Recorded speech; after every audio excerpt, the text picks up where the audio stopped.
अब नेपाल में 500 और 1000 के नोट नहीं चलेंगे। नेपाल सरकार ने इन्हें बैन करने का फैसला किया है। अब इन नोटों का मूल्य साधारण कागज के टुकड़े के बराबर हो जाएगा। अगर आपने किसी दिन ऐसी खबर सुनी तो हैरान मत होना, क्योंकि करीब 2/3 बहुमत लाने वाली बालेन सरकार अब 500 और 1000 के नोट बैन करने की तैयारी कर रही है। ऐसी खबरें सामने आ रही हैं। हालांकि बालेन या नेपाल सरकार ने आधिकारिक तौर पर ऐसा कुछ नहीं कहा है, लेकिन बालेन सरकार से जुड़े कुछ मीडिया ने खबरें दी हैं कि नेपाल में 500 और 1000 के नोट बंद कर 2000 के नोट लाने की तैयारी है।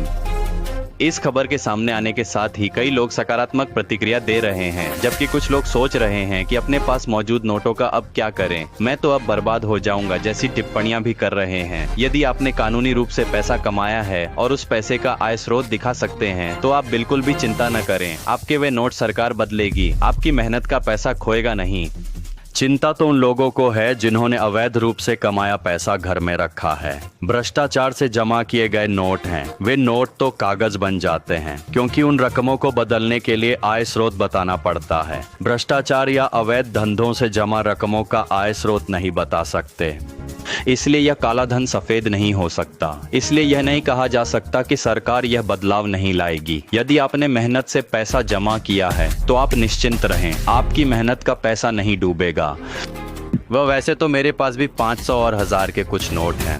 अगर सरकार इन्हें बैन करती है तो ये नोट भी कागज बन जाएंगे। मेरे ऐसा कहने पर ये कमेंट न करें कि आपका भी काला धन या भ्रष्टाचार का पैसा है, क्योंकि यह पैसा पूरी तरह कानूनी है। लेकिन मैं अभी नेपाल से बाहर हूँ, इसलिए मेरे पास के नोट बैंक में जाकर बदलने की संभावना नहीं है। ऐसे में मेरे नेपाल लौटने तक अगर ये नोट बैन हो गए तो मेरे नोट भी कागज बन जाएंगे।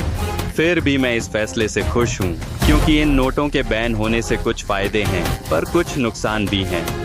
तो आइए इसके फायदे और नुकसान देखते हैं। नोट बंद करने की प्रक्रिया को डिमोनेटाइजेशन कहते हैं। इसका मतलब है सरकार किसी खास नोट को अचानक अमान्य घोषित कर दे, यानी वह नोट अब बाजार में नहीं चलेगा। सरकार ऐसा फैसला क्यों करती है? क्योंकि काले धन को नियंत्रित करने, नकली नोटों को रोकने और देश में डिजिटल भुगतान बढ़ाने के लिए। बड़े नोट अक्सर भ्रष्टाचार और काले धन को छिपाने के लिए उपयोग किए जाते हैं। जब नोट बंद होते हैं तो वह पैसा बैंक में लाना ही पड़ता है। इससे छिपा हुआ धन बाहर आ सकता है।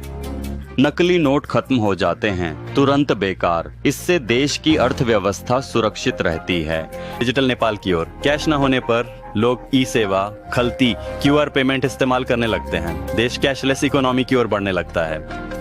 लेकिन इसके नुकसान भी हैं। नेपाल में ज्यादातर कारोबार नकद होते हैं। किराना से होटल, मजदूर तक प्रभावित होंगे। अर्थव्यवस्था धीमी होगी। जब पैसा सर्कुलेट नहीं होता, लोग खर्च कम करते हैं, डिमांड घटती है, बाजार सूखता है। बड़े भ्रष्टाचारी बच सकते हैं।